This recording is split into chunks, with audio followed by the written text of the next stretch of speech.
Burger কম বেশি সবাই পছন্দ করে, আমারও খুব পছন্দের, কিন্তু বাহিরে যে দাম, তাই বুদ্ধি করে বরকে বললাম তুমি রুটি নিয়ে আসিও তো। বরকে বলার সাথে সাথে সে রুটি নিয়ে আসলো, আনার সাথে সাথে বার্গার ট্রাই করতে চলে গেলাম। প্রথমে আমি চিকেন নিয়ে নিলাম। চিকেনে আদা বাটা, রসুন বাটা, স্বাদ মতো লবণ, মরিচ গুঁড়ো, কিছুটা ধনিয়া গুঁড়া ও কিছুটা জিরা গুঁড়া দিয়ে মাখিয়ে তারপরে রেস্টে রেখে দেব চিকেনগুলোকে। এরপর বেসনে কিছুটা লবণ, কিছুটা মরিচ গুঁড়ো দিয়ে চিকেনগুলোকে ভালোভাবে মাখিয়ে নেব আর একটু ঠান্ডা পানিতে চুবিয়ে নেব। আবার পানি থেকে তুলে আবার বেসনে সুন্দরভাবে মাখিয়ে নেব। এরপর ভাজতে চলে যাব। ডুবো তেলে ভাজতে হবে যাতে চিকেনগুলো সুন্দরভাবে ভাজা হয়। এরপর আমি এক এক করে সব চিকেন দিয়ে দিলাম। এভাবে মিডিয়াম আছে আমি চিকেনগুলোকে ভেজে নেব সুন্দর একটা কালার আসা পর্যন্ত। আপনারাই দেখুন কালারটা কী রকম এসেছে।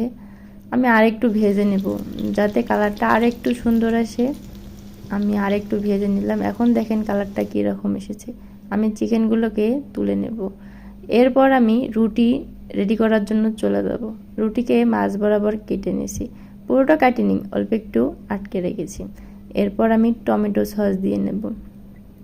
তারপরে চামচ দিয়ে সুন্দরভাবে চারিদিক দিয়ে নেব।